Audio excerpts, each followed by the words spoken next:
What if I told you the most iconic moment of the Cold War, the fall of the Berlin Wall, happened because of a single staggering mistake?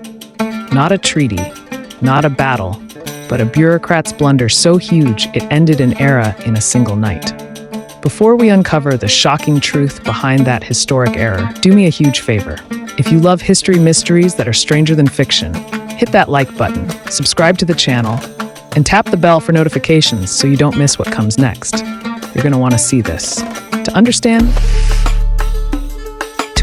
the sheer insanity of November 9th, 1989, you have to understand the wall itself. For 28 years, it wasn't just a wall. It was a brutal 96-mile-long monument of oppression. It wasn't just concrete. It was a death strip of anti-vehicle trenches, guard dogs, floodlights, and orders to shoot anyone trying to escape to the west. Your entire life, your job, your future was dictated by the Stasi, the secret police. The wall was permanent. It was unchangeable. It was the front line of a frozen war. And by the autumn of 1989, pressure was building. Protests were erupting in East Germany. People were fleeing through Hungary, which had opened its border to Austria. The regime was cracking.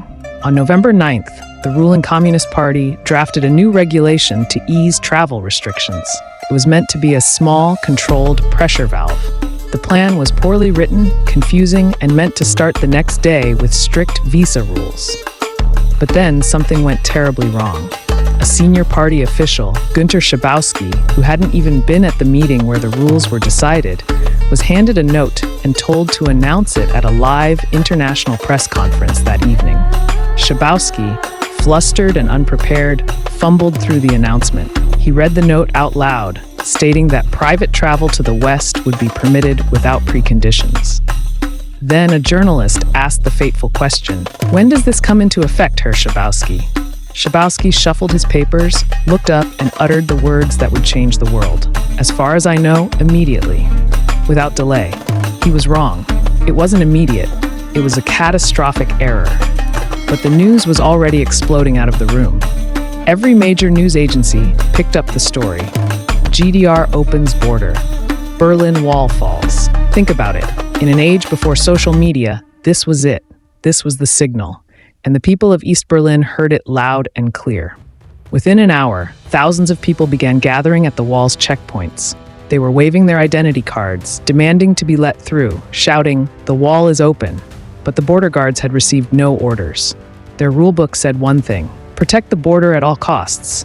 But their televisions were saying another.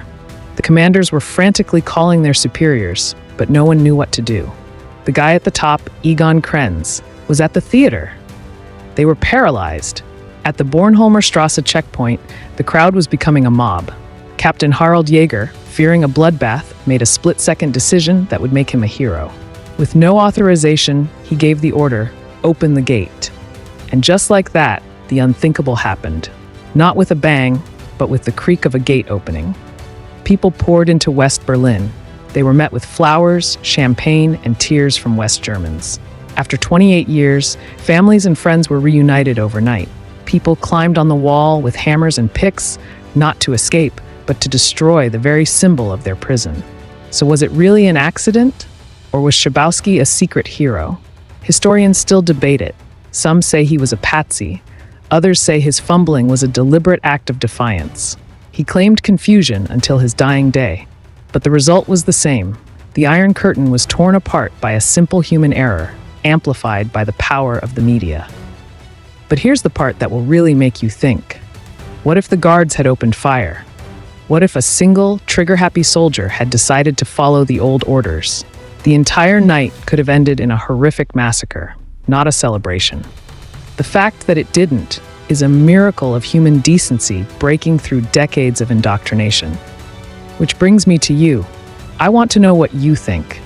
Was this the world's most fortunate mistake, or was there something more going on behind the scenes? Let me know in the comments below. I read every single one. What's your theory? Do you think the wall would have fallen anyway, or did this one error change everything? And if your mind is blown by how close we came to a completely different history, if you love deep dives into the moments that truly shaped our world, then you know what to do. Smash that like button. It really helps the channel. Subscribe if you haven't already, And most importantly, hit that notification bell so you're the first to know when we drop our next video. Because history isn't just about dates and dead people. It's about moments of chaos, chance, and humanity. And we'll see you in the next one.